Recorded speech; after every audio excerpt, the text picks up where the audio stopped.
नमस्कार मित्रों, जय श्री महाकाल। आज बात करेंगे समस्त अप्सराओं को सिद्ध करने वाला एक दिव्य चमत्कारिक और तांत्रिक मंत्र के विषय में। मित्रों, इस मंत्र का इतना प्रभाव है कि यह बड़ी से बड़ी अप्सरा को अपने वश में करने की शक्ति रखता है। यदि कोई साधक इस मंत्र की साधना करता हो या फिर इस मंत्र का जप करता हो या कोई साधक इस मंत्र का साधक हो, तो ऐसे व्यक्ति के जीवन में बहुत सारी चमत्कारिक घटनाएं घटने लगती हैं। जैसे कि कई प्रकार की दिव्य अप्सराओं की सिद्धि प्राप्त होती है। साथ ही साथ शरीर में इतना प्रचंड आकर्षण शक्ति उत्पन्न होता है कि ऐसी आकर्षण शक्ति, ऐसी विलक्षण शक्ति शायद ही कहीं और देखने को मिले। इस मंत्र का प्रभाव मैंने स्वयं यह देखा है कि जब मैंने इस मंत्र की साधना कर रहा था, उस दौरान मैं जहाँ कहीं भी जाता था, यदि किसी सभा में भी मैं जा रहा हूँ और वहाँ पर जाकर यदि मैं बैठ जाता था, तो समस्त लोग या फिर यह कहें कि जितने भी लोग होते थे उस सभा के, सभी का आकर्षण मेरे तरफ रहता था। और यह एक छोटा सा अनुभव है मेरे जीवन काल का। और मित्रों, मेरे गुरु द्वारा मैंने यह सुना है मैंने कि इस मंत्र का यह प्रभाव रहा है कि एक साधक थे जिन्होंने इस मंत्र की साधना की थी और करीबन 3 वर्ष तक उन्होंने केवल इसी मंत्र की साधना की थी। और यह आज से 200-300 साल पुरानी बात है। तो उस समय क्या हुआ था कि केवल 3 साल तक इस मंत्र की साधना करने से उन्हें कई प्रकार की अप्सराओं की सिद्धि प्राप्त हो चुकी थी। और साथ ही साथ उनके शरीर में इतना प्रचंड आकर्षण शक्ति था कि वह जिस भी देवी देवता को याद करते थे या जिस किसी भी देवी देवता को वह यह चाहते थे कि वह देवी या फिर वह देवता उनके सामने प्रकट हो जाए, तो केवल इसी मंत्र के प्रभाव से वह देवता उन्हें प्रत्यक्ष दर्शन देकर उनके जितने भी कार्य होते थे उसे सिद्ध कर देता था। तो यह एक बहुत ही प्रचंड मंत्र है।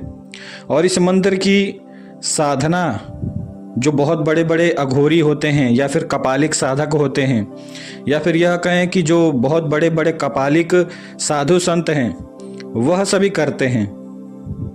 यह इतना प्रचंड मंत्र है कि इस मंत्र के प्रभाव से आप चाहें तो किसी भी शक्ति को अपने वश में कर सकते हैं। लेकिन मुख्यतः यह मंत्र केवल अप्सराओं के लिए ही बनाया गया है। तो आप चाहें तो केवल अप्सराओं की भी सिद्धि प्राप्त कर सकते हैं। स्वर्गलोक में जितनी भी अप्सराएं हैं, वह सभी अप्सराएं इस मंत्र के द्वारा आपको सिद्ध हो सकती हैं। केवल इस एक मंत्र से हर प्रकार की अप्सराओं की सिद्धि प्राप्त होती है। और मित्रों, स्वर्गलोक में ऐसे तो सहस्त्रों अप्सराएं हैं, लेकिन मुख्यतः 8 अप्सराओं का वर्णन आता है हमारे शास्त्रों में। तो इस मंत्र से उन 8 अप्सराओं की भी सिद्धि प्राप्त होती है। याद रहे, इस मंत्र की साधना बहुत बड़ी है और इस मंत्र को सिद्ध कर पाना इतना आसान नहीं है।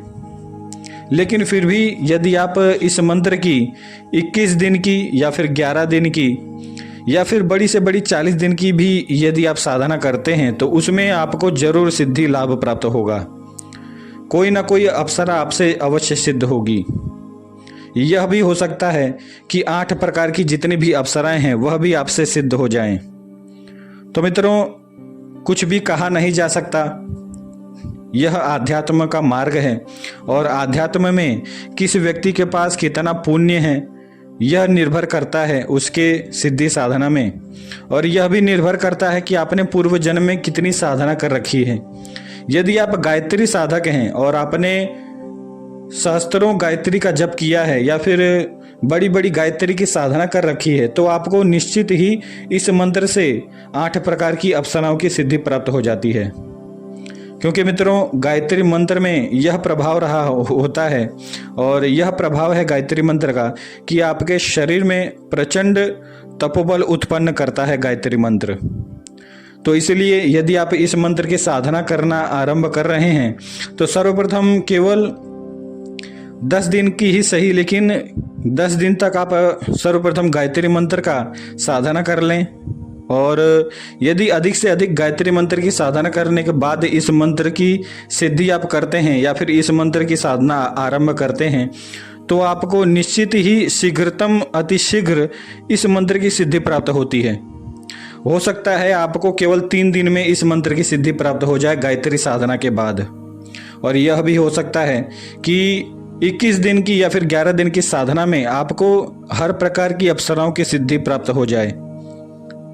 8 प्रकार की जितनी भी अप्सराएं हैं या फिर 8 अप्सराएं हैं, उनकी भी सिद्धि आपको प्राप्त हो सकती है केवल इसी मंत्र से। तो मित्रों, यह एक बहुत ही चमत्कारिक मंत्र है। इसकी साधना पद्धति बहुत ही छोटी सी है। केवल आपको पूर्व दिशा की ओर एक एकांत कमरे में बाजोट पर लाल रंग के आसन पर थोड़ा सा चावल रखना है, और उस चावल के ऊपर अप्सरा का जो यंत्र होता है वह आपको स्थापित कर देना है। इसके बाद नित्य पुष्पों से और दिव्य द्रव्यों से और दिव्य सुगंध से आपको अप्सरा के यंत्र का पूजन करना है। और विधि विधान पूर्वक पूजन करने के बाद आपको एक घी का दिया उस स्थान पर जलाना है। और घी का दिया जलाने के बाद आपको इस मंत्र की साधना आरंभ करनी है। नित्य केवल 21 माला मंत्र जाप करना है इस मंत्र का, और यह जो मंत्र है यह आपको वीडियो में ही मिल जाएगा। तो जय श्री महाकाल, यह एक छोटी सी विधि थी, और इस साधना को आप शुक्ल पक्ष के अष्टमी के दिन से आरंभ कर सकते हैं। और यह साधना केवल रात्रि काल की ही साधना है, यानी कि आप 10 बजे से इस साधना को आरंभ कर सकते हैं रात्रि काल में। तो जय श्री महाकाल, केवल 11 माला या फिर 21 माला जितना भी मंत्र जप है आप कर सकते हैं। और इसकी साधना करने के दौरान आपको पूर्ण रूप से ब्रह्मचर्य रखना है, और मन से और तन से दोनों ही तरीके से आपको ब्रह्मचारी रहना है, और तब ही इसकी साधना आरंभ करनी है। यदि आपको इस साधना में किसी भी प्रकार का भय लगता है तो आप केवल एक बार भैरव मंत्र का भी जप कर सकते हैं, यानी कि एक बार ओम श्री काल भैरवाय नमः मंत्र का जप करके केवल 1 माला इस मंत्र की जप करके आप इस साधना को आरंभ कर सकते हैं। हर प्रकार से रक्षण प्राप्त होता है और किसी भी प्रकार का फिर भय आपके मन में नहीं रहता है। और मित्रों, साधना में किसी भी प्रकार का भय नहीं रखना चाहिए। किसी भी साधना में कोई भी शक्ति आपको ज़्यादा हानि नहीं पहुंचा सकती है, यदि आपको अपने ऊपर पूर्णतः विश्वास हो तो इसलिए वीडियो ज़्यादा लंबी हो रही है। जय श्री महाकाल।